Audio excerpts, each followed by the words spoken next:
most painful thing, oh my God, ever. Ever. Hi everyone, welcome to another special episode with Mommy EJ, and today she's sharing another inspiring story with us. And over to Mommy EJ, welcome and thank you for joining me again on my channel. Thank you for having me. Always a pleasure. Same here. Well, So what are you sharing with us today? today I'm going to share my cancer journey. Okay? It's don't start. Oh my God, no, don't do that. I'm good. I'm alive. I'm a survivor. 6 years. However, I might not even be here if it wasn't for the Lord. Okay? And I'm not religious. I'm spiritual. I believe in a higher power. And one day, I was at work and I went to meet the director of a particular clinic, and there was an Avon mammogram mobile unit outside. So I'm thinking, and I hear a little voice, get the mammogram. And I'm just going about my business, and I hear the little voice again, get a mammogram. So I go into the clinic. The director is on a conference call, overtime. Wow. The voice got louder. Go and get the mammogram. It was so loud that I almost tripped over my own feet. Wow. So I went in and I had the mammogram. They didn't see anything. So I'm like, okay, it's good. All these years I've been telling women, get a mammogram. Go to your GYN and your primary care at least once a year. Get everything checked out. They did the Feely test, okay, but I didn't have a mammogram. And that day I had my first mammogram. Fast forward, so I got these mysterious phone calls. I didn't recognize the number, so I didn't answer because I was really, really busy. And I got a letter in the mail from the hospital saying that you need to call us immediately. So I called. This, we need you to come back in for another scan because the mammogram that you took was so vague. We want to just double check. Mm-hmm. So I'm like, what do you vague? Okay, what does that mean? So I went and they did the scan and they saw nothing. No blood vessels, no capillary, no cells, no nothing. It was just crystallized cells. Turns out they were cancer. It was cancer. 70% of my breast mass was cancerous. So I said, there was I was touching myself. No, it wasn't a tumor. There was no pain, no leakage, nothing. Breasts looked fine. Doctors, I didn't have a mammogram, but I did do my tests at the GYN every year. And there was nothing until there was something. So that's crazy. I get the news, right? And I'm like, okay. And I was just saying, okay, I have breast cancer. And I made a left turn, ended up getting a ticket. So I said to the cop, I just found out that I have cancer. And he goes, I'm sorry, ma'am. I said, can I have a ticket now? And he's like, you just found out you have cancer and you're making jokes? I'm like, what else can I do? I'm not, burst into tears and boo-hoo-hoo? No. Wow. That's not my kind of party. So did you call anyone? No, I don't remember. Yes, I did. I called a few people and let them know. And, all the crying and all the, come on, I'm telling you this just in case. I don't want you to cry and all that other stuff. So my sister brought this down up from Virginia, and it says miracles. And I believe in miracles. The miracle got me the mammogram in the first place. Mm-hmm. Second place, I went to top-notch cancer research hospital in the world, Columbia Presbyterian. Wonderful group of doctors. So, when I'm nervous, I laugh and I make jokes.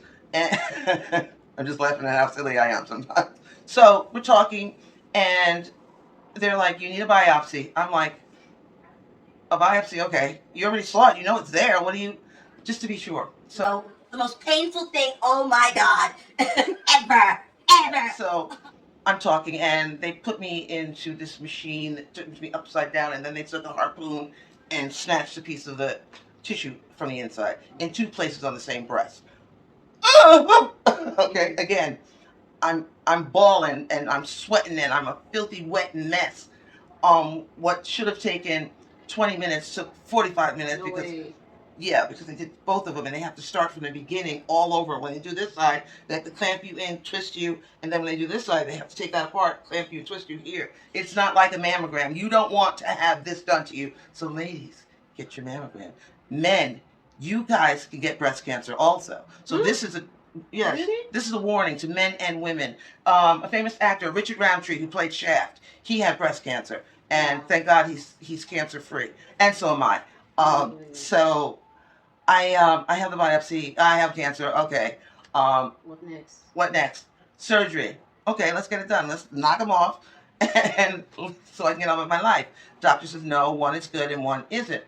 But why not just kill two birds with one stone? Which is having a double mastectomy. But because there was absolutely nothing wrong with it, I didn't have all the factors that would indicate that I might have cancer again in the future. Oh. So, they left one. Okay. So they were sure of that. Yeah, and I have mammograms every 6 months now for the past 6 years. So I'm 6 years cancer free. Hallelujah. And I'm going to talk a little more about the surgery journey, because it was really wild. Wow. And again, I'm smiling because it was a good thing. It wasn't a bad thing. And we don't talk about these things in our communities, right. Men and women. We don't talk about the bad stuff. And, a lot of us, we want to pray to God to take it away, but you don't want to go to a doctor. God created the doctor so that you can go to the doctor in order to get help. Prayer without work is dead. It's dead. And I could have been dead, but I did the work. Yeah. So it's not time. It wasn't my time, and I wore this shirt out. It's just one of these little silly moments. So the doctor is drawing where he's going to cut and stitch and whatever. I said, "Can you make a smiley face with my name?" He goes, "Miss Jones, you are." I have no words to describe you. You are the first person, my patients, and I've had hundreds, that's actually laughing and making jokes and making us laugh. I said, what else is there? And it's actually a serious cancer. Are you laughing over it? I'm a serious cancer, exactly. Oh my God. Because I had faith. And I was healthy. Because remember that 100 pounds that I lost back in the last episode? Well, I continued to be strong, and my body was strong, my lungs, everything was okay except for the breast. So let's get chopping. So we did that, and I'll show you a picture of my surgeon and me. The morning after the surgery, what was supposed to take 6 hours took 9 hours. Wow. I'm like the bionic woman now. That's another story that I'll tell you. But having cancer changed my life. Because my faith in God was so strong before the surgery. It's ridiculously strong now. I walk in faith. I don't, not by sight, not by nothing. Because if I didn't, I wouldn't be here right now. And because this smile is God's way of saying everything's going to be okay. And I told everybody, all my loved ones I'm like, stop it. No alarm. I'm good. God's got me. Girl, you're strong. And we're gonna pause for 1 second. I'm gonna get the photo. I think I need to show you guys what I'm talking. And back, I went to get these couple of pictures to show you. Due to the graphic nature of the photos, parental suggestion is advised. This is the morning after my surgery. That's me and my surgeon. Obviously, that's me. And my cough cushion. That wonderful thing that's on me. It's called a cough cushion. And these are post-op. Very graphic. You can see where they cut my abdomen in order to replace the material that was in the breast that they took away. And this is a few weeks after the surgery. I'm getting better. I'm stronger. But this is my favorite picture. Why is your favorite? Because I'm smiling. God is so good. Right. So good. Right. That's wonderful. Thank you. So I'm I'm laughing until I'm not. Having cancer, my doctor told me to get a therapist. I'm like, I'm not gonna need a therapist. I'm already, okay with the breast cancer. He goes, no, you're gonna need a therapist. Yeah. And a week after I got home, I needed a therapist because I was having nightmares like nobody's business. Mm-hmm. But that was just Satan trying to get at me, thinking that I have cancer all over my body every time. I'm checking my skin. You're now more aware, like conscious of it. Yes, super sensitive. Right. And it wasn't that bad. I mean, the pain, yeah, being cut in half, yeah. But then after the surgery, I started saying, okay, God, this is a good thing. Because they took all the fat from my abdomen and reconstructed my girl. So I basically got a tummy tuck and I was about to say a bad word, a tummy tuck and a breast augmentation. I did not go higher or lower. I just kept it the same way. I know this is way too much information, but hey, I'm going to be truthful. I think after the surgery, you started feeling the reality, right? Of having the old cancer thing. Yes. It became so real to you. Yes. So at first, it's like you were in denial. Totally in denial. Exactly right. That's Totally. why you laugh, you just Exact- crack jokes. exactly. So how Exactly. did you deal with it after? Is it post surgery right now? I'm still post surgery because I had a surgery last month in December. That was my last one.